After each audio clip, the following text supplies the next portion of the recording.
Ooh, what's up, jobbers, and welcome to the latest edition of the Jobber Knocker podcast. As always, is Nestlemania alongside for the ride is a man that would never, and I mean ever, win a steel cage match by walking out the door. JC. First time watching these Saturday Night events where I was like, Jesse Ventura, thank you. Thank you, Jesse Ventura, because that was like he just couldn't get past it. He was so upset, and he even said it before the match, like no one's gonna walk out on this. So thank you, Jesse Ventura, for representing the sane people in the world. Well, I wouldn't necessarily clarify him as sane, but that's okay. But in that moment, that man he gets it. He gets it. He has a fucking brain, and he gets what's stupid. You can at least see that. A broken clock is right twice a day. So you never know. Anyway, we've got a lot to talk about. We've, of course, had Saturday night's main event. We've got some Raw. We've got some SmackDown. We've had some NXT, of course. Big news over there. And then, of course, we've had AEW Double or Nothing. So we've got a lot to talk about. JC, where would you like to start, bud? Saturday night main event, because I got adrenaline in my soul. Something Cody Rhodes, which we're going to get to as I knock my mic over. But we got to start with the fucking bullshit tag match at the beginning. And I was a little perplexed with this one, Nestlemania, because out comes Big Bronson Reed, and he's apparently best friends with Seth now after he spent the entire last year trying to fucking murder him. But don't worry, they definitely explained it on Monday. Nope. So big ups to everybody. But what's up, Marcus? Thanks for coming in. We love it. I will say this much. Somebody on Twitter, I think it was Chris, was saying that they did explain it on Monday. I don't believe they did a good enough job. I don't care what they did. Because I still don't get it. So my question is like, okay, we have the CM Punk thing, and like, it's a great tag match, whatever. Of course, the Bronson Reed kills Punk, joins the group. Great. Visually, it looks cool, like having two giant monsters with Seth Rollins. It's almost like what they did with AOP back in a little while. What was it, the 2019? They were doing that. It's great, and Heyman, and it looks fantastic. But in my opinion, they were like. And maybe this bleeds over to Monday, but man, yeah, we can bleed it over. I just don't understand the logic of like, that Bronson Reed, what he did to Seth Rollins in one night was worse than Seth, ever had to deal with Reigns and Punk. And it was like, okay, great. You put the guy over, but I don't understand why they're cool. Yeah, no, this is perplexing. The last time we saw Bronson Reed was in War Games. So I get why he came back with retribution against Punk, but it's like, he was against Paul Heyman in that. He's been against Seth Rollins. He literally tried to fucking murder him. Like the last time we saw Big Bronson Reed in Nestlemania, he was part of the new bloodline, Solo's bloodline. And now he apparently he's just a faction whore. He's just jumping faction to faction. But it's just like this to me, like if you are going to do this because you want to put Bronson Reed in this faction, you got to have an explanation ready. And they haven't yet. And whatever they did Monday, it wasn't good enough. I don't know. This Saturday main event to me, like it was saved for me by the ending because I was fucking cool as shit. But for the most part, I mean, I didn't watch it live, thank God, because I see what people were talking about with the commercials when I went to my DVR, and it's all just yellow, yellow, yellow for all the ad breaks. So I understand people's frustrations, but I don't know. This show, besides the ending, there was a lot of things that weren't stellar with it, and this giant plot hole here was probably the most egregious to me besides a dude walking out a door in a steel cage match. But we'll get there. So my question really is like, I just didn't know overall. We can talk about it, I guess, after too, but it just felt like the format of this Saturday night's main event was so different, and it didn't feel special. It felt like everything was shoehorned. It didn't feel like there was too much going on here. I didn't have much of a problem with how it was set up. I mean, these are going to always feel rushed because of the TV thing and the amount of ads they had and jamming in 5 matches. This probably would be a better show with 4 matches, but I feel like they kind of shoehorned the women's match in there because they were like, oh, shit, we don't have a women's match, and the internet's giving a shit. So that was part of it. But this one definitely, I don't know, because I feel like people were kind of excited for this one. But again, besides the ending, I thought this show overall was not very good, in my opinion. Marcus saying they should have had a commercial break during that botch 619. That was a tough one. I mean, it's one of those things where it's inexperience for Zelina Vega. It's like, she's just not good at that move. She's never done the 619 at all. Well, the thing is when you get to it and you're trying to do the 619, I've tried to do it. It's not as easy as it looks. No. And it's like, you got to have a lot of upper body strength, and she didn't have it. And so it's like, oh, to mess up, I fucking really kicked her and broke her nose. And I'm just like, well, that doesn't help the situation. It just makes it look worse. So it is what it is. But I mean, we can talk about that. It kind of happened. I mean, that's pretty much the whole highlight. Yeah, there. that's kind of the whole match there. But I will say for this one thing, it's just like with people is, I mean, Penta fucked up Gable on Monday too, but people weren't mad about that. People like to target the woman with these things a lot. We saw it with Nia. We've seen it. We do it sometimes ourselves, but it's just like, let's try to share the same energy everywhere because, I mean, fucking Penta almost broke Gable's neck. But it's one of those things like, look it, they're professionals. They're still going to fuck up. These moves are dangerous, but I mean, the 619 is, like you said, it is a tough move. Like Dom does it very slow and we make fun of him for it, but he does it like for that reason, I think, just because it's safe for him. And he's kind of long and lanky. Like it's better if you're a smaller person, but Zelina doesn't get the torque that Ray gets because, I mean, Ray's a freak. So, but it just like this move, it's never been her best. And she kind of got stuck there. And it's one of those things like you should probably abandon shit, but she's like, nah, we're going to go through with it. And look it, I mean, Chelsea likes getting bloody noses. I feel like this is happening all the time with her. Just trying to get her Becky moment. So it's true. Marcus said the last guy he talked shit about a botch was AJ Francis, LOL. So friend of the show, by the way, AJ Francis. Top dollar, who hada. JC partying at Vegas in the poolside, showing off his titles. Oh, yeah. No, look, I mean, it is what it is. Let's move on. Truth coming out to John Cena's Ron Cena made me giggle. Yeah, I thought that was such a great little nugget. I mean, the match is what it is. I don't necessarily thought the match was that great to begin. I thought Truth had a real chance there, and the crowd was really into him getting his shot and getting his moment. And then, of course, the do I hit him, don't I hit him, nut shot, attitude adjustment, then hits him and walks out. I think that's nice. It gave a little bit of a flavor to like maybe he is internally struggling with something. I think that's wonderful. But our Truth did the best he could in the situation he was in. But it is very apparent that John Cena cannot really be John Cena anymore. So I think it's working in terms of it's delivering in terms of the story points, but it's not really delivering anything else action-wise. There's a reason why this match was in the middle of the card of a TV special. That's all I'll say. Okay. That's fine. Steel cage? Well, so before we get to that, I do want to point out the Cena and Jey Uso promo backstage where it's like, if you lose to Logan Paul, it's almost like you'd be ruining wrestling. And I was like, well, that was a nice little nugget. We can talk about what happens at the end of the night. But we get to the steel cage, JC. Now, look, before I'm gonna let you have your thing. I just want to say this piece real quick. I thought the steel cage up until the ending was actually pretty good. Yeah, I enjoy it. Good chemistry together, I think. They have callbacks. They go and do pretty dangerous moves here. And of course, we've heard that through grapevine that Drew's been working banged up, as well as the fact that he's probably hurt severely. So I should have picked Priest to win. I didn't know that at the time. So in theory, Priest should have won. However, the ending happened. So I will I'll lay out and let you talk. This was tough because this match was fun, and Priest did the concerto, the same thing he did to Edge, which is like his kill move. Like it was badass, and I'm like, sweet.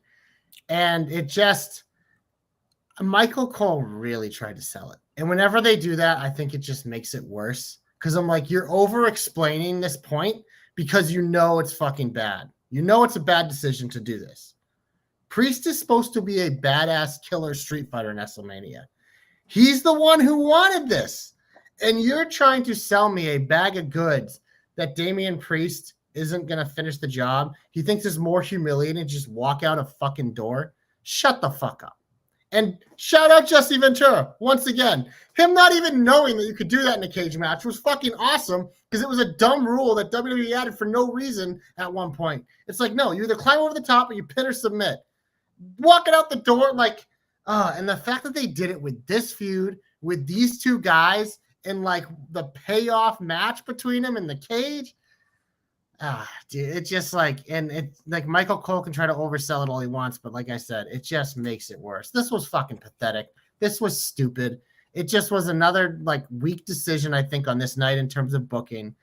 And yeah, I mean, how you're gonna have Damian Priest come out on Friday and he's gonna have to explain why he's a fucking pussy and walked out the door. Like it's that simple. You made your guy who's a fucking tough guy, badass, look like a fucking bitch. You did, and now you're gonna have to explain it on Friday. Good fucking luck with that one. I think if McIntyre had walked out, it would have fit this character. It would have fit his character more, not Priest, not the fucking babyface badass. No. Like, come on. My Especially the guy who's been beaten by McIntyre. My thought is has he hasn't beaten McIntyre. Like, he hasn't physically beaten him by submission or pinfall. He did the year before when he was a champion. Right, but I'm just saying recently in this McIntyre has had the upper hand. Yes. Right. So for me, it felt like if the guy's going away, you know what helps? Looking up at the lights. You know, like looking up at the lights. That's fine. Yeah. Or worst case scenario, if he here's something else, right? And I know this is dangerous, and I understand this, and this is probably not realistic. But if you're gonna have Damian Priest stand tall, and like let's say he loses, have them both battling on top of the cage, hit him with a steel chair so he flies off. Like McIntyre can win by crashing through a table at the end to the floor, and McIntyre's dead and doesn't come back for a couple months. You know what I mean? Like that would be better for Priest to stand tall in that aspect and walking out the door. Yeah, this was just a poor decision. It's just a poor decision. And now it's like, well, Priest isn't in a Money in the Bank qualifier because the last one's this week and he's not in it. So it's like, what is he going to be doing? Because, like, is he just going to challenge Jacob Fatu, which means maybe he doesn't qualify for Money in the Bank? Is that like his next? Like, it's just like, I don't know. This was a tough sell. This was a bad decision. And let's just go to the main event because that was the only thing in this card I thought that was worth a damn. So we had Jey Uso versus Logan Paul. It did feel a little rushed for me. It did feel like we were making up for last time, you know, and that's hard. 5 matches. No, don't do 5 matches again. Four is the magic number. 4 is the magic for these. And so it happened. The one thing I will say, and again, someone's gonna, you know, write me on the ship here and tell me that I did something wrong or that but I'm a stickler for continuity. I'm a stickler for like, let's make something out of this, right? Like, let's make some logic out of this.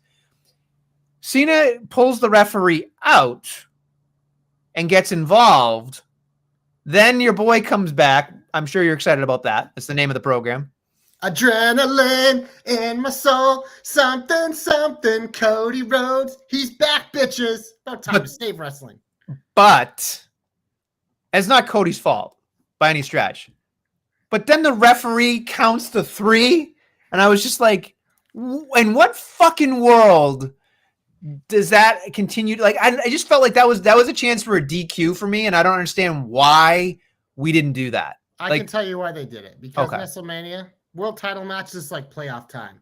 The ref's going to swallow their whistles a little bit. And it's one of those things. It's like, you know what? Cena pulled me out. He ruined the pin. But we got the equalizer. So now I'm going to let these guys finish the match, and we're going to have a clean finish. I think that's all it was. It's not like it just looked weird to me. I don't know. I think in normal situations, but with something like this, I'm okay with it because we see them do this in wrestling every now and then. Because I think it was important for Jey to get the actual dub in this situation because his one against Seth was a schmoz. Like he needed one here where he actually got the win, and so they did that. And then, but nobody's looking at Jey Uso. There's 3 other people in the ring that they care about. That is what it is. But he still got his win, and now he can say he pinned Logan Paul. But I will say, my boy Cody, that man is fucking special. He fucking got the "we'll see you at Money in the Bank" click right at the last second. Oh, what a pro! Most people get their fucking shit cut off there, but not Cody, baby. And I'll say, Nestlemania, WWE has been kind of down since WrestleMania. Because the quarterback hasn't been there. Now the quarterback's back. We're Money in the Bank season. Hopefully we can get some momentum here going into summer. I didn't think this show was very good, like I said, except for the ending excited me. But hopefully now we can start to build some momentum. I don't think anyone's excited for a fucking random tag match involving your 2 world champions at Money in the Bank. But in my hope, I'll tell you why it could be worthwhile. So stay tuned for that. Our boy, the Backcracker, says March was an afterthought. I think you mean April. The only purpose was for the return. And of course, Cody looks yoked. I mean, when you have a couple months off and you get to go, in all the cool rides at the Epic Universe, which I still want to go to, it seems like the boy had some time to put a little extra pounds, LBs on him. Overall, we talked about this. Just a kind of a shitty Saturday night's main event. Yeah, didn't like it. Felt like it didn't make any sense. It wasn't an enjoyable experience as a fan. Like I didn't enjoy watching it, and that's not why I tune in to watch wrestling. I want to enjoy it. The match. Okay, that's fine. That makes more sense. What should we do now? We should probably get to the regular part of the show. Unless you want to talk about how #JC knows. Whoop that trick. Whoop that trick. I like it. I told you. Trick Williams will be the new TNA champion. I believe there was one other person who predicted it with me in our predictions here in the new season, but I told you last week, Nestlemania. I told you, and I'm happy it happened. I think we can talk about that here. We can talk about the rest of NXT later, but I think it is a pretty big moment to have a full-time WWE NXT superstar as the world champion and now the face of TNA wrestling. We kind of talked about with this partnership. They hadn't done this yet. That's why I kind of thought this would be the spot. I thought Trick was the guy to do it because it's a way for WWE to once again get him at the top of a brand and in main event level matches without having to rush calling him up, and also keep Oba in place as the NXT champ. So I think this is a win for everyone. I thought it was cool because I think a lot of people didn't expect it, except for, of course, me, because, I just know. But I think that makes it even cooler. And I'm excited to see what else this partnership brings. I know tonight in NXT, Santana is in the house, which is kind of crazy to think that this guy's in the fucking NXT. Never thought you'd see it. So, but yeah, we'll get to the rest of NXT. But just like your thoughts here on Trick Williams as the new TNA World Champion. I don't hate it, but my additional hope here is, can we live in a world where Joe Hendry becomes the NXT champion?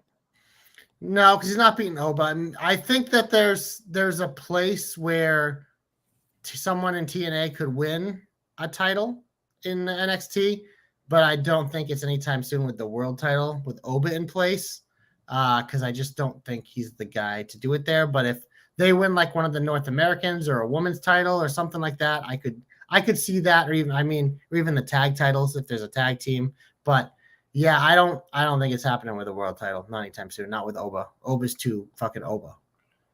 Oba is Ova. Look, I will say this much. I'm playing devil's advocate because I don't really have a stance on this. I'm just asking you as a person that enjoys the NXT to the max here.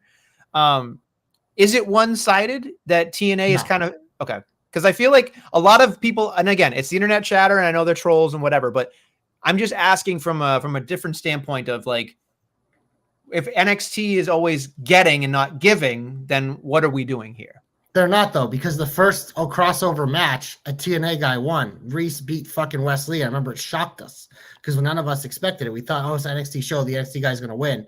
So it happened there. Joe Hendry's looked pretty damn good in all his matches there. Jordan Grace had only lost the title matches when she was in TNA. She pinned everyone else on her way to getting that shot at Roxanne last year. So you could like, just because the title thing happened, people are just like have their goggles on, like, and they forgot everything else that happened. It's like, no, it's been pretty balanced, but it's also just like, and you have a lot of NXT superstars have been going to TNA and losing over there. Like it's not one of those things where it's like more often than not on whatever show it's on, that brand superstar is likely going to win. But there have been TNA wrestlers who have won on NXT television. So to say it's one side, I think is just a little silly. And obviously that's why you can't pay attention to the internet, because it's a bunch of fucking losers and virgins that don't know shit. Do you think they could ever live in a world where we could have a war games for NXT versus TNA? Because I feel like that would be cool. Yeah, I think that'd be fucking cool. But I don't know if they're going to pull it now that it's on the main roster, but I feel like it would be excellent. It'd be fucking excellent, I think. Yeah, I don't know if they do a War Games match just because it's a lot of trust and like. What about Survivor Series? You could get that. Well, I'm saying you just had a pay-per-view called Battleground where you could have tried to do some maybe TNA stuff or whatever, but maybe that's something that could still come. But I will say this, another point about this: what main evented fucking NXT Battleground Nestlemania? Not the NXT World Championship, not the NXT Women's World Championship, which is fucking La Primera, one of the biggest stars in wrestling right now. It was the TNA Championship. So another thing to be like, if you're calling this shit one-sided, it's like they literally, the title was the main event of the night, their title. So I just wanted to get that out of the way because I think it's a fair thing to bring up because that's what some people say, but that's why they're dumb loser virgins, and we don't listen to them, Nestlemania. That's why you come here to the Jobber Knocker and you listen to very insightful information. You sometimes, me all the time. I just came up with a great War Games idea. I come up with stuff every once in a while. I just said I gave you some credit. You should take that as a victory. Some credit. I'm satisfactory tonight. That's it. All right. I'm satisfactory. How about that? I'm above average Adam Nestle tonight. All right. Let's move on. Let's get to the ring. Above average Adam. Above average Adam tonight. All right. UAA above average. Actually, no, AAA. I'm sorry. I'm fucking tired. Anyway, let's get to the regular part of the shine, right? Always in the shine, Nestlemania, and I am going to kick it off with Judgment Day drama because I thought these segments were a lot of fun. You just love the Finn memes, like that's what you love. Dude, I love all of it because you used to get the Carlito one-liner being like, "Hey, you shouldn't be eating her nuggies,"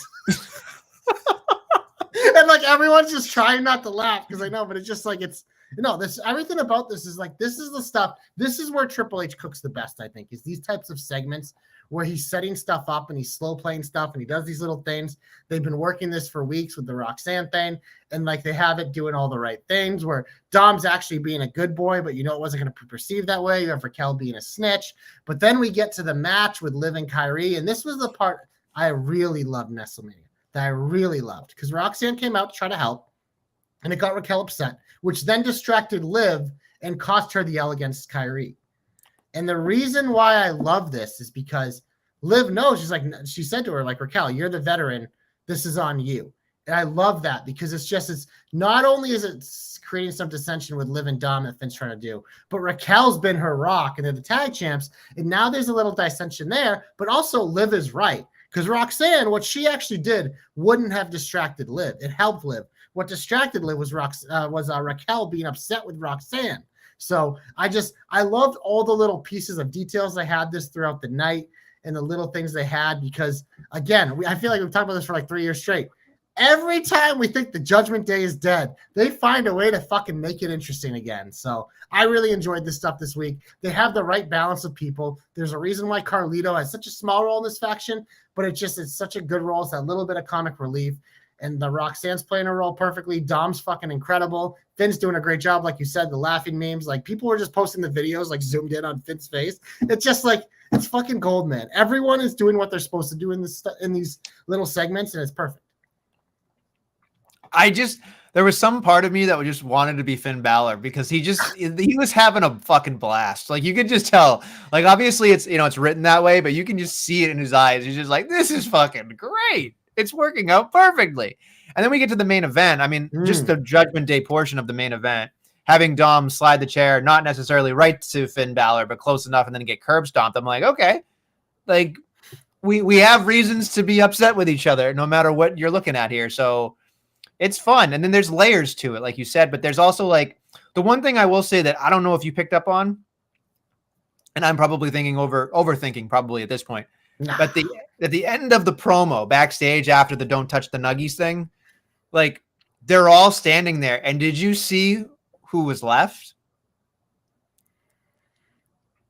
Because it's everybody but Raquel and Liv. Yeah. Which to me signaled there's a possibility that that's the faction. It'll be interesting because it does feel like there'll be some sort of split, but so far it seems like Dom and JD are still very much on the like Team Judgment Day side, and Finn's kind of the shit stirrer along with Roxanne, and then Carlito's just along for the ride. But as you said, with like different things happening, like you got to pay attention to all the details that Triple H gives you. These things can change very quickly, like we saw with the swerve with how Judgment Day took care of Rhea and Priest. So and then originally when they did it to Edge, it's like, this group has always had this, and the details are there. If you read the breadcrumbs correctly, you will be able to know what they're doing. But either way, it's just good TV, and especially on Raw, where the other main event storyline is just so fucking brutal for me right now. This is a nice piece that makes Raw very enjoyable for me. What else did you like, JC? I do like that Julia will be in Money in the Bank, and even though he almost killed Chad Gable, I am glad Penta is in Money in the Bank because he'll have a chance to kill himself and other people in a ladder match, and that'll be cool as fuck. I was so upset when I saw that move. You have no idea. I was so angry. My poor wife, God bless her soul, she's sitting there trying to like just read her book or try to fall asleep. And of course, anytime there's a cringe-worthy wrestling moment, I literally went, ah! And she was like, "You okay?" And I'm like, "I think I saw somebody die." And then she was like, really? It was this close to a broken neck. Like, I mean, and that's why, like, the wrestlers who have the traps, like the Brock Lesnar's of the world, that's why they can do shooting star presses and land on the top of their face. Like, I am beyond scared for Gable. Like, I'm glad he's okay, and I'm sure adrenaline pushed him through. No pun intended. But it's just like, we have to be safer. Like, I don't care how good you are. Like, that was a dumb move. That move did not need to happen. The match, the crowd loved it no matter what they were doing. And it was not necessary. So I hate unnecessary moves that are dangerous. I really fucking do. And I just think it's unnecessary, and we all got to be safe out there. I'm okay with them taking chances because it's not ballet, as I always say. It's just the problem that I always bring up is I just want people to have the same energy for everyone, and like including their favorites. Because look, I love Penta too, but it's just like the same energy you have when Zelina fucks up. I want the same energy for Penta and so on down the line. Because look, it happens. Everyone fucks up. The more dangerous the move, the more it can happen. But it's just like held everyone equally responsible because they're all in there. They're trying to protect each other. They're all feeling bad. So to put more on one person more than another, I think is silly and unfair. And it happens a lot, but that's why, again, the internet is a bunch of losers. But what did you think about Julia qualifying? I was happy. I mean, better her than Charlotte. I was about to say, right? It's hard for me because You're SmackDown was. I know. No, I'm not. I'm just not impressed yet, and I'm sure I'll get there. It's just I have not been to a point. Nessa wants to watch Swan Lake in a ring. I do love ballet. That's true. I do love ballet. I assume he's going to Photoshop me on some type of tutu, but when we're done with this, but that's okay. He is a dance dad. So, I mean, he definitely, if there was any person who would describe a dance dad, it'd be Doc. I mean, that guy would totally put on a tutu just to make sure his kid was happy. That's a good thing, by the way. I mean, he's a dance dad. But like, it's weird to me because it was a fun match. Zelina didn't need it because she has the United States title. Charlotte is just one of the, I think Charlotte is just. I thought Charlotte was going to be in it. That's why I was surprised. I was pleasantly surprised. I'm like, okay, because obviously I wanted Julia to be in it. But it just, I when I saw Charlotte, I was like, there's no way. But I kind of like what they're doing with Charlotte. And I think I see where they're kind of headed a little bit. But I was just happy that Julia's in this because it'll give her a chance. Like, I just like seeing like the younger superstars in Money in the Bank. It's just like, that's what I always like. I don't want it to be like, like the heavy favorites. I like having the youngsters because I think it's a great showcase opportunity for these really talented younger wrestlers that we haven't got a lot of to really shine. And I think it's an event and matches that people watch, and you can make fans of these people just from doing it. And I think all it's going to take is a certain couple of things for Julia in that match to really shine. Like, Charlotte just came back from a major injury, so why would you put her in a dangerous match right now? Doesn't seem like if she was going to win, you could put her in it. Right, but I mean, she could just sit there and, sit on the fucking sidelines until she had to climb the ladder, but I don't think that's the case. She doesn't seem like somebody that would want to do that. She'd want to be in it. And Zelina Vega, like I said, she's got the title now. Yeah, that was just one of those, like, you had to put her in one of these qualifiers, but she wasn't going to win it. But again, maybe I'll be pleasantly surprised. I still have no thought in my head that Julia's winning, so it's fine. But I don't think so either. But again, I think it's more about the showcase. Same thing with Roxanne. I'd like Roxanne to win, but it's more about the showcase. Okay, fair enough. Moving on. Rusev Futria, Rusev Machka. Nestlemania. Thank God he squashed him. If he didn't squash him, I would have been upset. But he fucking squashed him. And we got a meat match on the way, Nestlemania. We got a pasty white motherfucker coming out, ready to slap his meat with his friend and his buddy. I think this will be a fun promo leading up because these guys are very close and they've had on-screen and off-screen very close relationships. So I think this will be a good setup. We know this match is going to be, oh my God, the amount of meat slapping in this match is going to be so fucking good. Yeah, I was full chub. It's JC versus Ben too. It's just like, boom, giddy up. Rusev, Sheamus, yeah, all day. Every day. Give me that match. That's going to be, I really hope they extend this. I hope it's not like a one-off. I hope this just for a little bit, like maybe get us through the summer with this. I think next week will be promos. And then the match, like maybe you do it that Raw after Money in the Bank because it seems like they're going to set up a big show because you already have Jay and Gunther on that. So it's fine. I'm just saying, it is what it is. Oh, good. Another Photoshop. We'll have to put that out of the Jobberknocker. Pretty good one.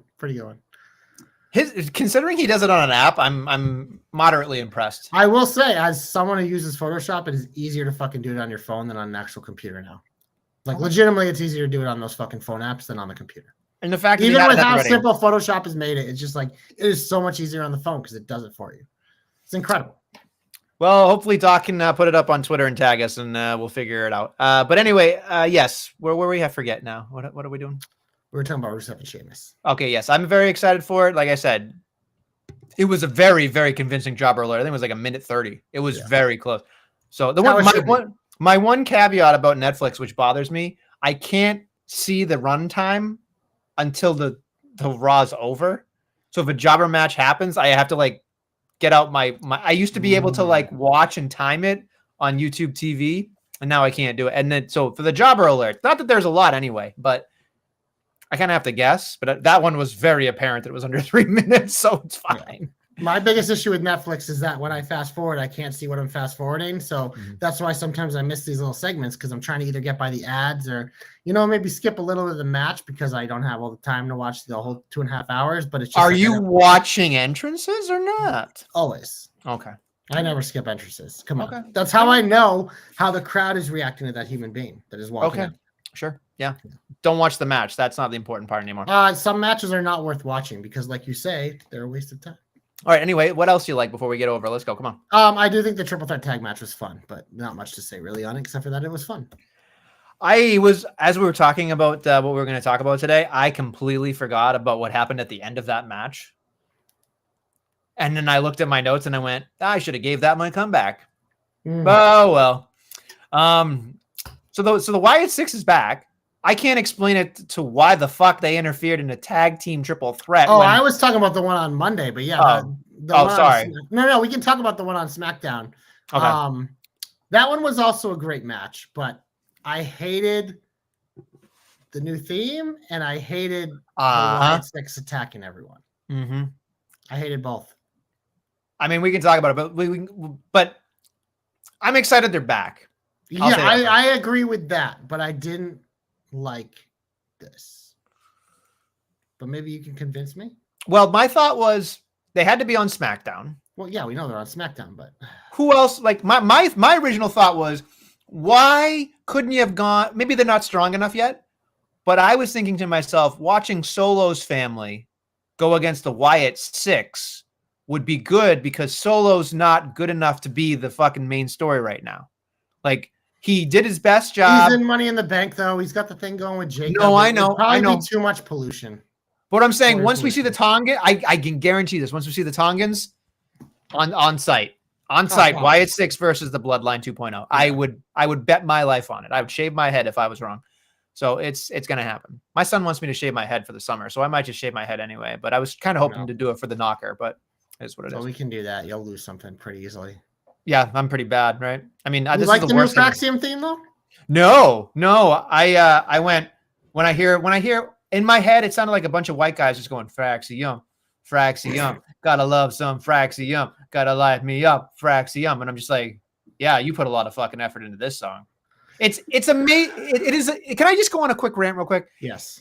It's amazing to me.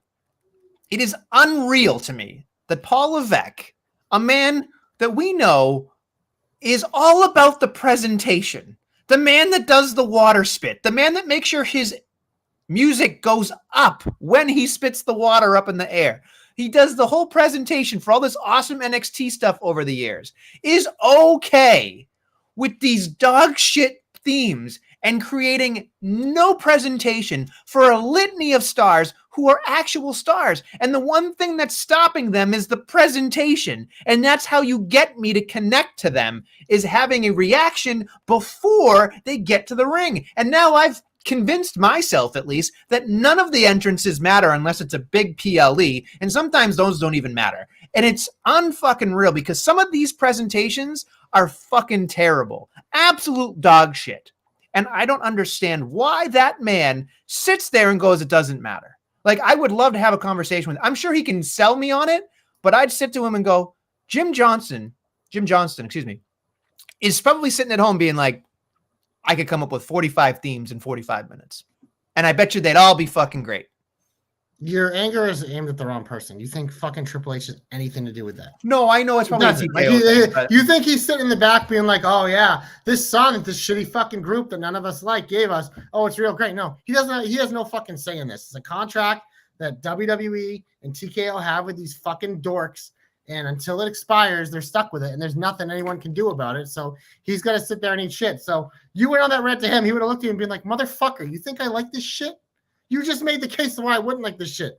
This ain't my fucking call. Go yell at fucking Ari Emanuel and the fucking money grubbers up there. Like, they're the ones who have the power here. But here's the thing. Contract's a contract. So, yeah, Jim Johnson can think that all he wants. It's like, well, motherfucker, see if they fucking can get those other dudes out of here. I don't know when their contract's up. Hopefully soon, because When's the last time we've had a new song and been like, oh yeah, that's good. The New Day song was great, but Yeah, they probably outsourced. They probably outsourced that song. They probably found somebody and were like, we need this to be good. No, my guess is Xavier and Kofi probably like got with them and been like, this is what we want. Right. Because they have that kind of say in cachet where they could do it. So I know we're in the purgatory right here, so I just want to bring this up because no, we're in the heat. We're well into the heat by now. Okay. Get him off my TV, get him off my TV. A lot of people were upset since you brought up Areola, whatever his name is, Ari Emanuel, Areola, whatever he is. There was news that broke that we're no longer having WrestleMania at New Orleans and now is in Las Vegas for the second year in a row. It's never happened. And I was upset about this until I saw something that made me go, wow, that makes too much sense. And this is not my WWE anymore anyway. So I should just sit there and shut the fuck up. And the line of logic, which I think is pretty sound, JC, is TKO is in a lot of debt. Like, they took on a lot of debt in that merger with UFC and WWE. And they need to get out of it as fast as humanly possible. And I bet you Las Vegas backed up the Brinks truck and was like, hey, let's have this happen again. And they were like, we'll give you more rights fees. We'll go blah, blah, blah, blah, blah. Because Las Vegas wants a major thing every year in Las Vegas to look forward to. And whether it's, whatever championship it could be. And by doing this, and they already have ties to Vegas, so there's a lot of cost-cutting measures and stuff like that. So it's like there's a way to make it in the green and in the black, so to speak. So like in my head, I was just like, when I heard that, I was like, okay, I get it. But at some point, the fans are going to get, I mean, there are most of us that don't care. I get it because we're not going and we'll just watch WrestleMania.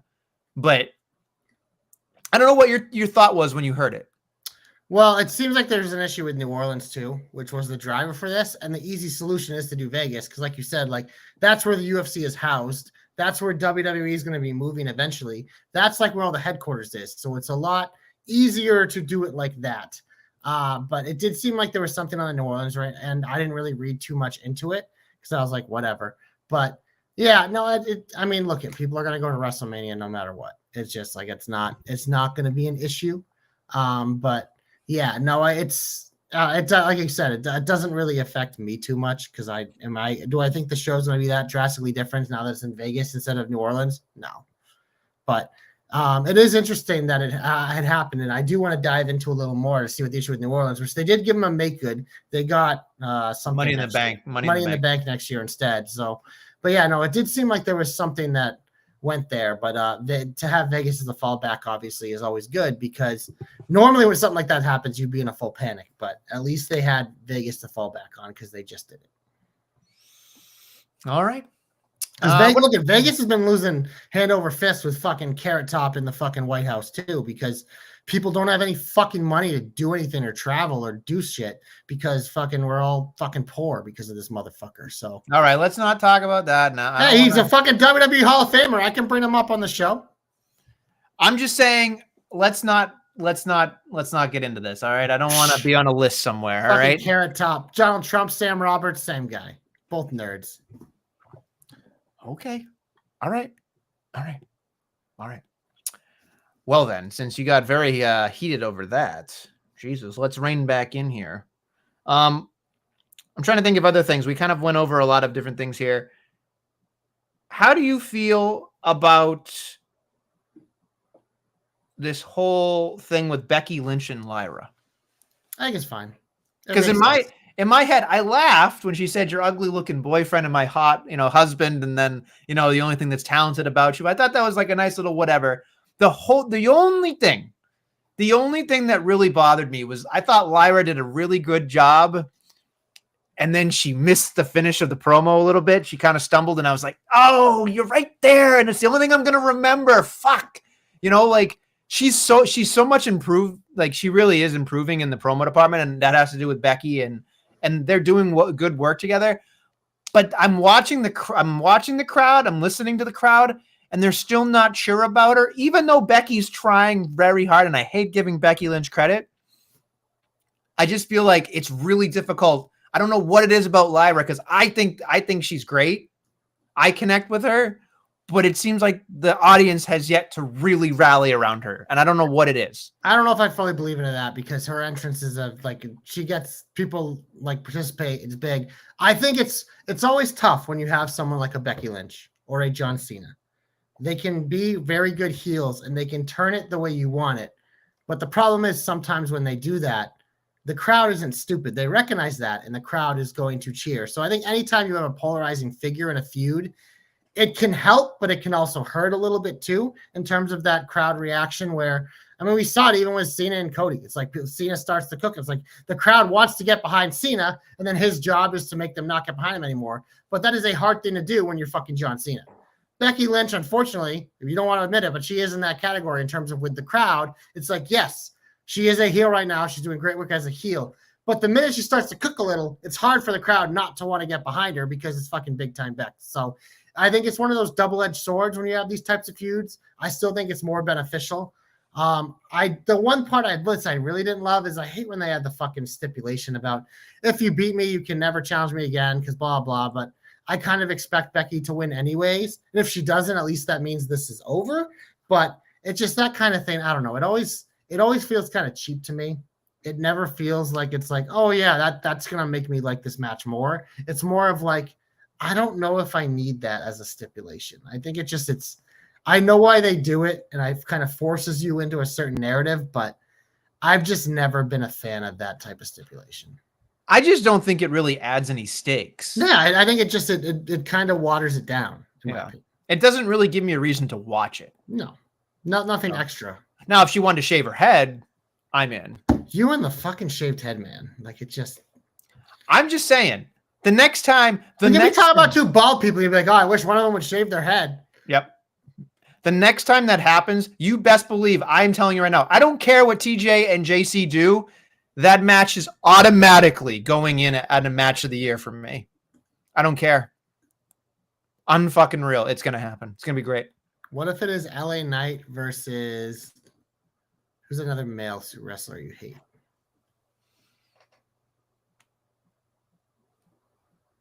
You're your not least favorite wrestler after LA Knight for the men. I'm not helping you insult me. This is your job. I'm not insulting you. I'm just saying, would you put that in match of the year? I would put that in. I don't care. Any LA Knight match would you put in match of the year?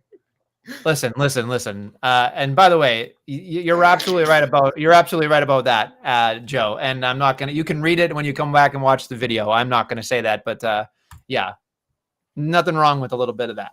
Anyway, what else? Anything else, JC, that's got your gears grinded or no? LA Knight qualified for Money in the Bank, Nestlemania. He ain't winning. He ain't fucking winning. You want to talk about a waste of giving that guy a briefcase?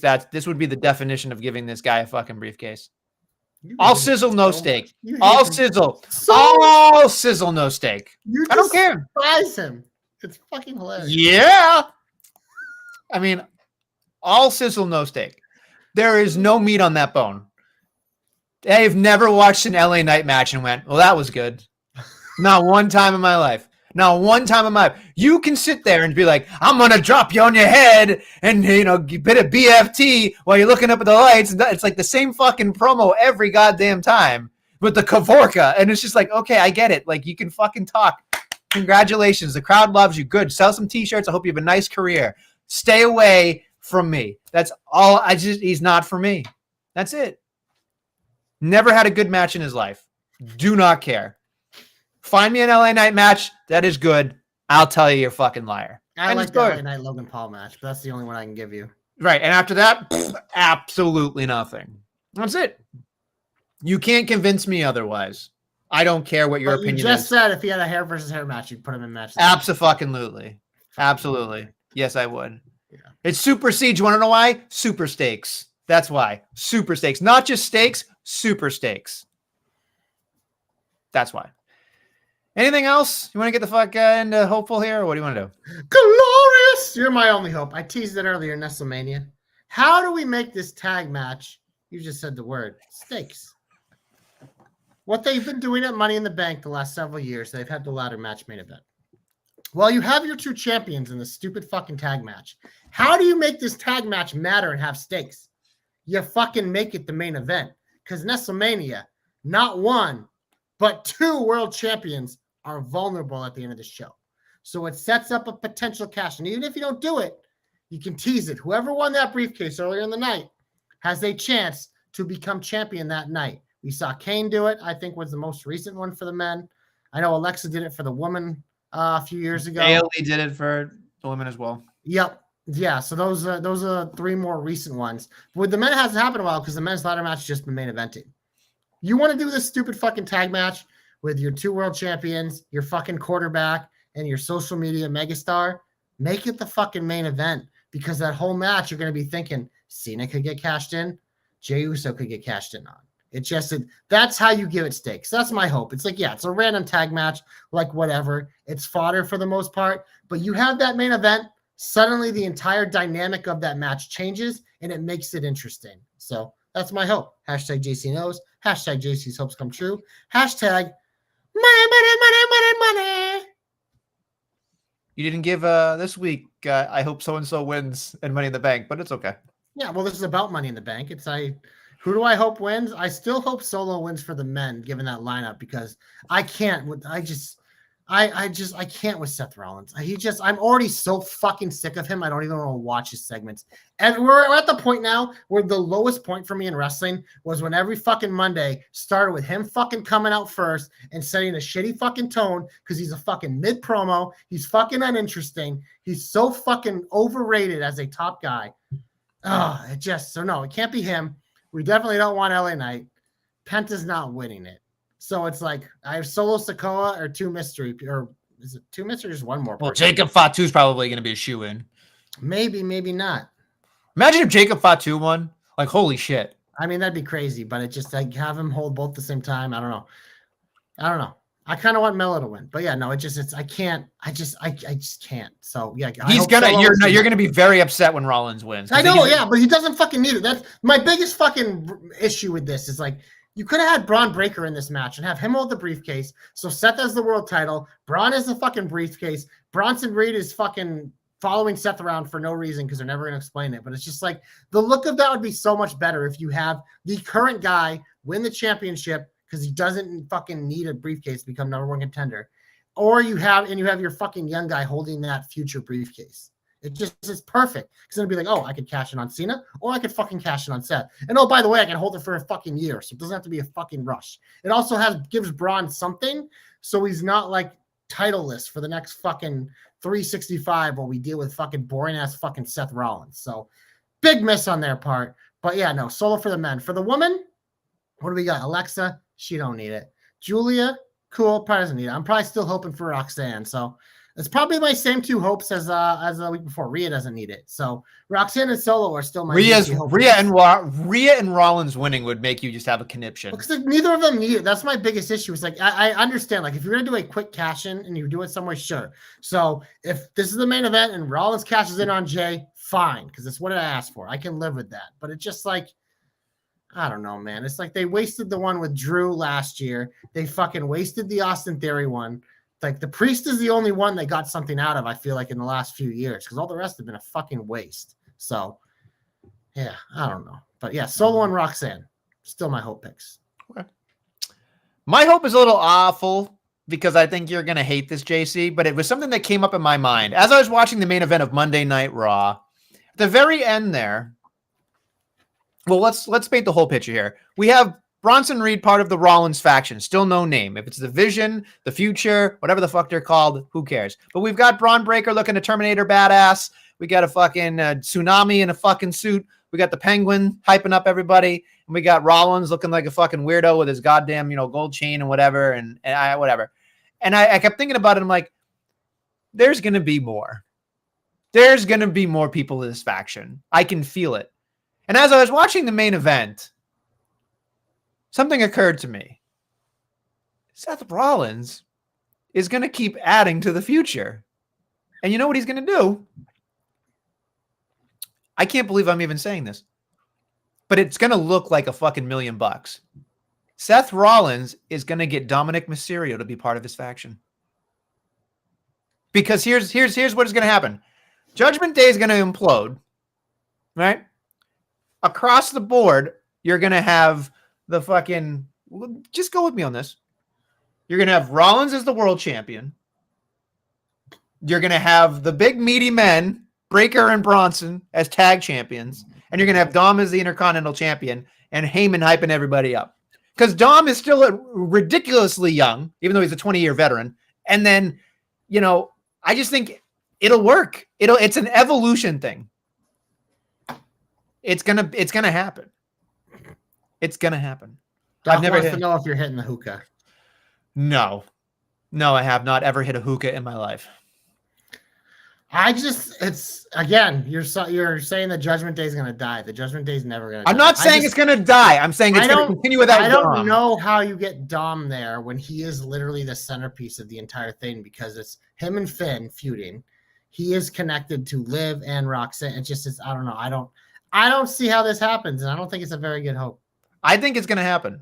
I don't hate it. I just don't think it's a very good hope. I'm hoping for something. Yeah. This is what it is. I'm just saying, I knew you weren't going to like it. I just think it's a fact of life. Yeah. The only thing I liked about this is Doc's name for the faction. The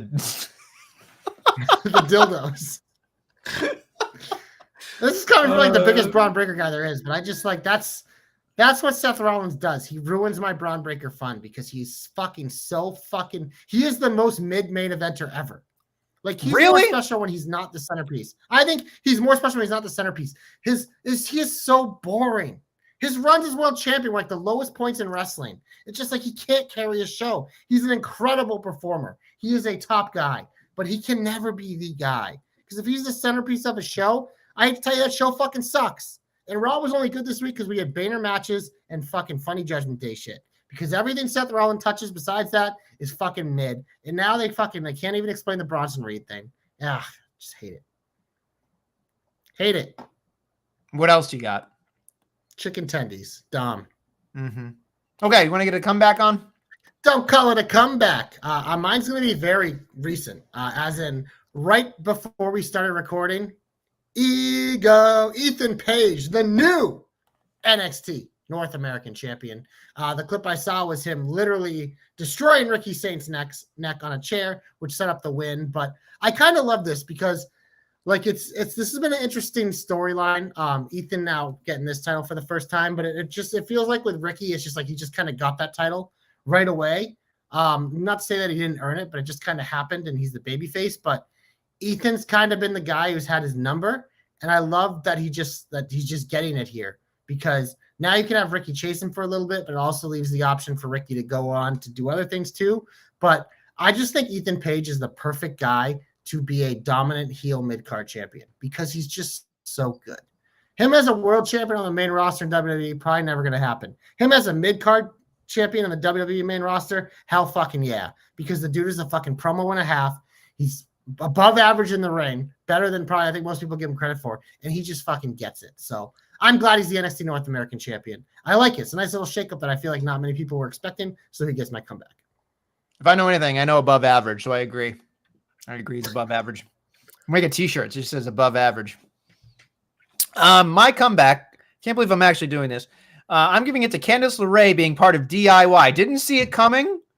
They needed something. He said something needs to change. And I was like, what the fuck does that mean? They're going to change his music again? And then, of course, they had a fucking match, which, again, throwaway match with Ciampa and Sabin. Whatever. It is what it is. But then when fucking Candice LeRae went involved, I was like, okay, cool. Like, I thought she did a nice job with Nia, you know? And there's connective tissue with the three of them. I said, it just makes sense.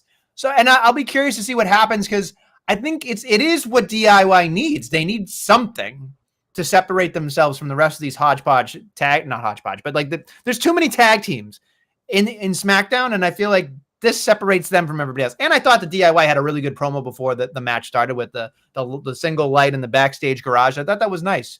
So I'm high on DIY right now, and can't believe I put that in my comeback. So there you go, TJ. It's a fucking 1 week for Gargano family. There you go. All right. They needed a little flavor. They needed something, and Candice needed something to do. So this is a perfect fit.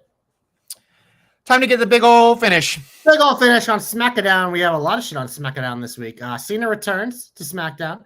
Bianca returns. I believe it's in Knoxville, so it'll be in her home country there. Then 2 Money in the Bank qualifiers for the men, Melo, Fatu, and Andrade. For the women, it is Jade, Naomi, and Nia Nestlemania. I want Naomi in the worst way. I don't think that's going to happen, but I want her to win the whole fucking thing. I don't think it'll be Nia. I feel like it is Jade or Naomi. It's just like, I feel like if Naomi's in the match, she wins. I think if Jade's in the match, she's not winning, but they just want her in the match. She's a good catcher. She's going to catch a bunch of shit. Yeah, for the men, I would be happy with any of those 3 in that match because they're all fucking incredible.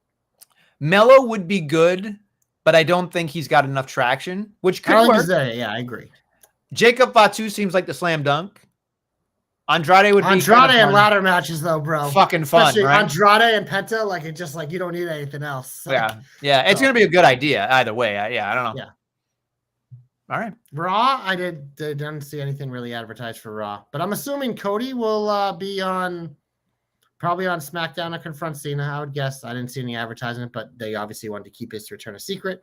So that's why they wouldn't have done that. But Nestlemania, I think we can do the rest of NXT Battleground now. We obviously talked about the main event earlier, so don't have to hit on that again. But my second favorite match of the night on this card was the first match of the night with Sol Ruca and Kalani Jordan in the athlete face-off. These two fucking showed off their athleticism. I thought it was a lot of fun. I enjoyed the finish. Okay. I didn't think that was possible, so I thought that was pretty fucking cool. And it wasn't like she was waiting for a bus either. It looked like it made sense. So when I see that, I'm like, that's impressive. And it made sense. Fucking double plus for me. I think that was wonderful.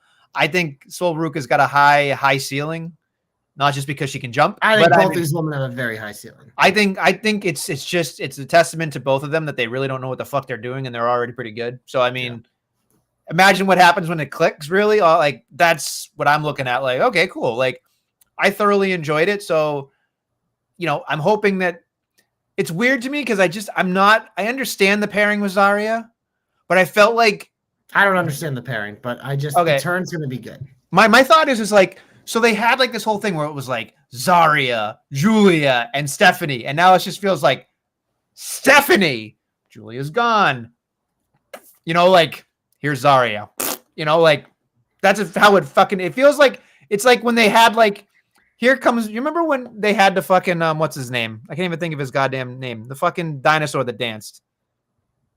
The fucking guy on Fox News. The Fungasaur. Like, he was a big fucking monster, and then here comes the Fungasaur. That's what I feel like it is with Zarya. It just feels like, somebody call my mom. I think she was in a tough spot because it was like, Julia had won the world title immediately. Stephanie won the mid-card title immediately. So it's just like, how do we make it so Zarya is still important? I think they were like putting her in this tag team thing because the storyline wise, and I think they don't have tag. They don't have tag but they did at the time. But I think part of it was also I think they wanted to test her range because we know she's a badass and she can do that. But I think part of the thing they do in NXT is they like to test all the different dimensions of these characters because in the main roster you need to be malleable. So like, can Zarya do this like a friendship angle? Can she add a little bit of comedy? Can we get some of that personality to come out? So I think that's part of what it was. And eventually she's going to turn on Sol Ruca and it's going to be glorious. And she's probably going to beat her to become that champion. And she could be the person who eventually dethrone Stephanie whenever that is, because I don't think they're going to rush Stephanie up at this point. I think you just let her run NXT for a while. That's La Primera, by the way. That was the best match of the night. We'll get to it. But yeah, no, I kind of like that they're slow playing with this because I don't understand the dynamic. But that doesn't mean it doesn't entertain me because I actually do think they have weirdly good chemistry. So clearly, as always, the best booker alive, Shawn Michaels, knew what he was doing because I would not have predicted that these two could be entertaining on screen together, and they have been. Okay. Next up, Nestle Special. Honk, honk. Hank Tank Briggs beat the other 3 in the culling, and this is a match. And then somebody returned. Who returned? Wasn't it like a Tommy or something? Who? The Briggs' partner. Oh yeah, you just call him Hideo Itami. No, I said whatever his name, Itami. Yeah, I don't fucking care about him. I fast forward this entire match. Yeah. I did not. You know what I care about this match? Honk honk. I don't care. This was a waste of time. Next up, Stax and Tony D. Luca returned and he distracted Tony D so Stax could win. But Luca went up to Tony after the match and Tony was like, "Yeah, forget about it." So it was weird how they did this because I just thought Luca would just join Stax. I think it's still going to happen, but. it was a little weird how they did this, but I do think it was a good showing for Stacks, and he needed it. I don't think it was a good showing for Stacks at all. Actually, when I was watching his footwork, I was watching the way he was going about it. Tony is so much head and shoulders. Tony is so good, but the thing is, and I'm not saying that Stacks doesn't belong in a ring. I'm just saying Stacks, they're giving him a situation and he's doing the best he can. In a promo, I have no problem with it. I think he's very much an equal with Tony in a promo. However, when I was watching in the ring, there's nothing about him that wows me. There's nothing about him that makes me feel like he's actually a credible threat. I just didn't believe as a fan that this guy is going to take over or this guy is going to be the family leader or none of that. I don't believe any of it. It just felt like he is less than, and he didn't seem sure of himself when he was in the ring. So I just felt like when the cameras are on and the lights are bright, I just felt like he didn't give an A+ effort, in my opinion. And that's just my opinion. I like him. I want to see him to succeed, but I'm very hard on him because I want him to succeed.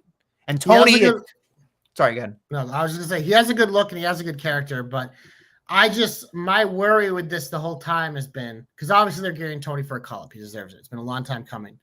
But my worry is, like, can these other three exist without Tony? I don't know if they can. Stacks is the one guy I think at least has a chance because he has that look in that promo. But like you said, like, I don't buy him over Tony as the leader.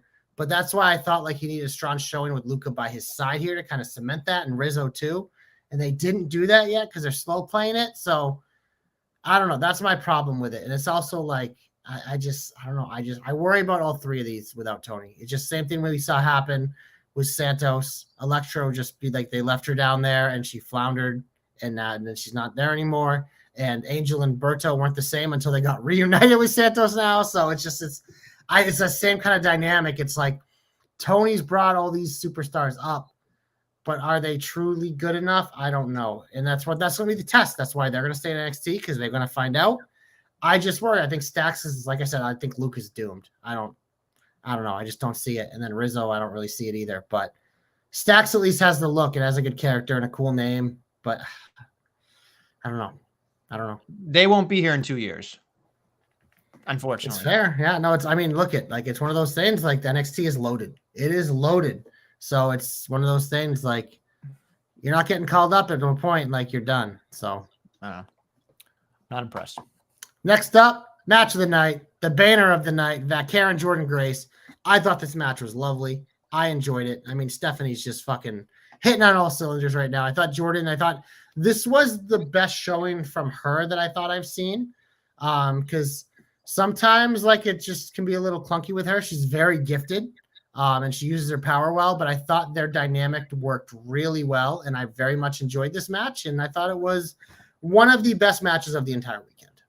I did laugh very hard at the and then she rolled out and did it right in front of Booker, right on the table. I was like, that was fucking great. I loved her talking shit to Booker. That was great. Yeah, I thought that was wonderful. The thing is I've seen Jordan Grace for many years, and I've just loved the progression of what she's doing. I feel like, unfortunately, she's in this vortex right now of like, she's part of it, but she's not. Well, you brought it up with Zari. It's the same thing for her. It's like she got here the same time as these other three. So it just like, It's like it was already the most loaded division. That's why Roxanne was just kind of floating for a while, because it was just like, she's so good, but we got to move her out of the way so these girls can come up.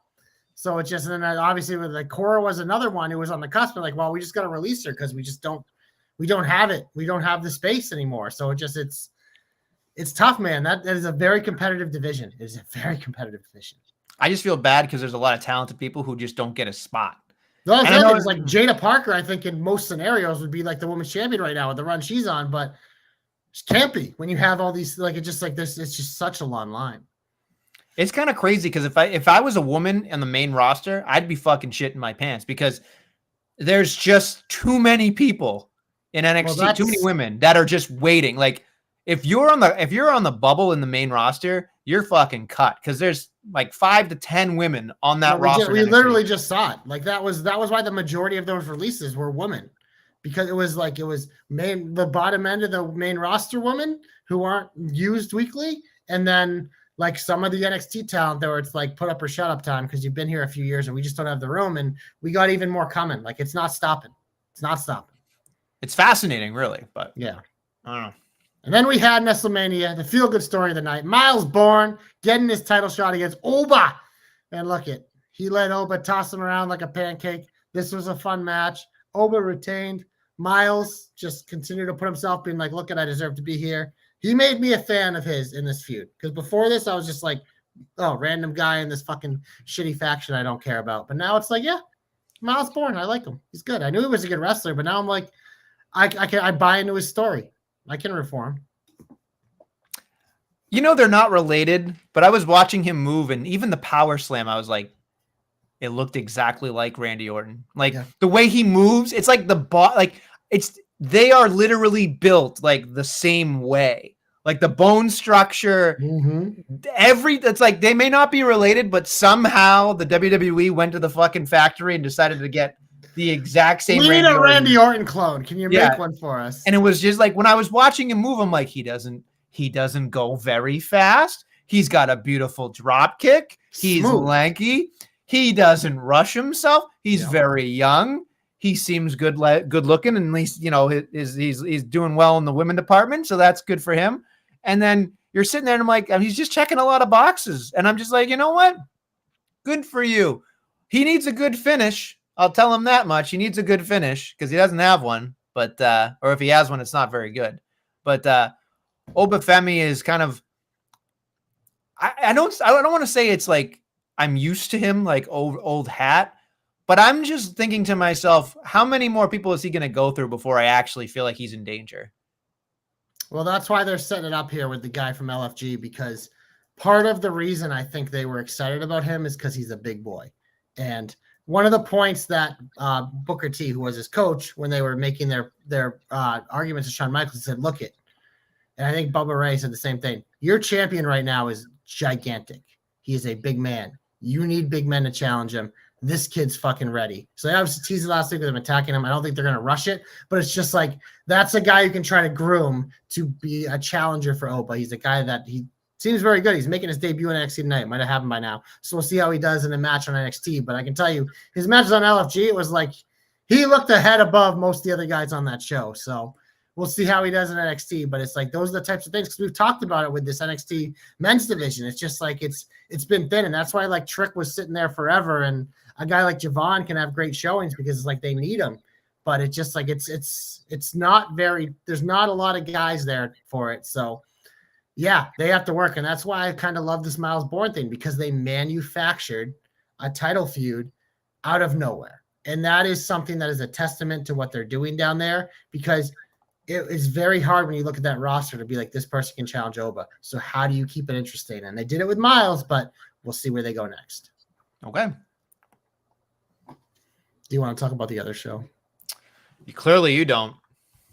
I mean, look, I'll say this. It seemed like an amazing pay-per-view. People enjoyed it, but that's never the issue with AEW. They always put on good shows. But we can talk about the high points. Mercedes winning the thing, as I predicted from the beginning. We're getting the match we never got in WWE that I always wanted. I think I hoped for on this program. I think back when I did my like WrestleMania too early predictions, I wanted a Sasha Banks, Toni Storm matchup, and it's a match we just never got in WWE because Toni Storm's main roster stint was not launched. She took pie from Charlotte, and that was about it. So we're finally going to get it. We'll see if she can get another title to her collection and really watch the internet burn, because that would be so fucking funny. That'd be it's happening. Because she just doesn't lose, but it's like I kind of love it, because it's just like it's AEW has all these good babyface women. It's like you need someone who can just be fucking hated. And look, Mercedes is always going to have her fans. She has that's why the internet clashes are always hilarious, because you see it from both sides. It's like it's the two extremes. There's very few people that have a neutral take on Mercedes Moné. It is either biggest fan in the world, or you want her to fucking go away forever and fucking blow up. So it's always entertaining. She's polarizing, but she's like kind of the perfect person for AEW, because she just creates buzz for you. And like they need that. And that's why Tony's fucking pushing her like this, because he is an idiot, but he fucking understands wrestling enough to be like, this person gets me attention. All sorts of attention, all different types of attention. But that's why you're a star, when you get that kind of attention. That's why John Cena is John Cena. So Paige gonna get her moment. She's too good not to. And they had a great match. Finish was a little whatever, but they had a great match. So Stumped her on her fucking head though. Like that was. Yeah. I think it was. Well, I was trying to figure out like if it was supposed to be a roll and hair didn't roll, or if it was supposed to be like a faceplant DDT. It was hard to tell. I mean, those two know, but it was just like I watched it several times. I was trying to figure out which one it was supposed to be, and I was like, I'd go either way. So, okay, but yeah, 10-pole one. I don't really care about the rest of the pro. I'll be honest. Ricochet beat Mark Briscoe. No, we're talking about big thing. We don't talk about bullshit. We'll go to the other Owen match. Hashtag once again Nestlemania. I told you about Trick Williams. I fucking told you about 6 months ago. Fucking Cowboy was main event. Well, he might not main event. Was challenging for the title in fucking Texas. You didn't believe me. Yeah, he's gonna be Ospreay. I'm like, not yet. Patience. Hey man. I mean, you knew these two were gonna have a good match. But what did you think of all the stuff at the end? And now Will Ospreay is gonna be a henchman for Heyman, apparently. I like the sign of respect. I like that whole thing. And I like Hangman an awful lot. I think if Ospreay wasn't on the roster, I'd be full excited for this. But I think Moxley being a part of this just takes me out of it in general. And I was hoping that Ospreay. Here's the thing. And I know Hangman is like day one AEW. He's special and he deserves this spot. He's got a great story. But to me, I'm just saying this as a person who doesn't enjoy a lot of AEW and is looking for a reason to invest and enjoy it more. I would be more inclined to stand up for AEW and enjoy AEW if Ospreay was the champion. And we'll get there. I know, but I do it in fucking Texas. They're going to do it in front of his people. I know. Why would they do it in Texas when they go in front of his people a few months later? Or whenever that show is. When is that show? I don't know off the top of my head. July or August? So you're saying so maybe the Cowboy don't win. Yeah, the Cowboy's not winning. I never said he was going to win. I said he was challenging for it because in fucking Texas. You do the Cowboy in Texas. Moxley gets him. Ospreay continues to support him, and then Ospreay fucking gets his chance in front of his people. You have that a moment when he fucking wins. You close the show. You have him dethrone the most unlikable champion in AEW history. Like it's like we just gotta be patient. It's like one of those things. Like the Moxley thing is tough, and I think that's why it's hard to digest. We just want it to be over with, but it was always going to be Heyman in Texas, and you do Ospreay in front of his people. They don't do Ospreay in front of his people. Well, then you have a fucking gripe. But to me, that was always the end game. It's like, why would you do Ospreay in fucking Texas? Because to me, if you're doing Ospreay in Texas, he's going to fucking lose. I don't want him to fucking lose when he challenges Moxley. I agree with you. He needs to be the one to beat him. So you let Moxley beat everyone else in front of their people. And you let Ospreay beat Moxley in front of his people. And if Hangman wins? He won't. Okay, but just hypothetically. If he wins, then he wins in fucking Texas. And like whatever, the Moxley reign's over. But I would be very surprised because I don't think a Ospreay Hangman over there does as big as Ospreay a chance to dethrone this Moxley reign over there. Okay. That's bad business. But then again, AEW does bad business all the time. So anything else about AEW? Did you want to talk about let the bodies hit the floor or anything like that? I don't know. Just I mean, that seemed fun. I can do without someone's fucking ton getting stapled. Like, it's just like, what? Like, to me, when you have to do that kind of stuff, you don't think you're good enough when you're on these big shows. Like, I understand, like, if some of the smaller shows, people do it, like, whatever. It's a certain type of fetish for some people. But, like, on these types of matches where you already have so much and you're already big stars, why do you think you need to do this? Because to me, it just takes away from everything else in the match. Because you have the bodies hit the floor thing come on, which people love. You have all these other great moments during the match. But the thing that we're going to remember and talk about is the fucking disgusting staple on the ton. It's just like they do this every fucking time. They have the need to do it, and the fucking diehard virgins defend it. Hey, why can't you do that? It's like, no, it takes away from it. It always takes away from it. You only do that if you feel like you're not good enough. That's my rant. You didn't like the exploding table at the end? That's fine. It was better than the exploding death match. Death match, yeah. At least they got this one right. I mean, the fucking Young Bucks always fucking die for their sins. Those guys always fucking put it on the line. Are you a Young Bucks fan? The Young Bucks. They're my favorite people that I like, and I also like to hate them equally. They shit square though. You gotta love. I love and respect them, but I also fucking despise them. It's just like they're perfect. Like they are I think they're perfect because there's no other tag team that are as polarizing as they are. Okay. That's why they're special. All right. But I'm going to call them the Young Cucks because that's also true. Okay. Anything else? You want to get the fuck out of here? Yeah, we probably need to talk about anything else in that show, right? I You don't want to care. preview Wednesday? No, I don't. Yeah, Because I don't care. MJF and hurting people. That's all I mainly care about on that show. Anyway, we should get the fuck out of here. Anyway, thank you for listening and watching the Jobber Knocker podcast. We'll be back next week with some more Jobber Knockery.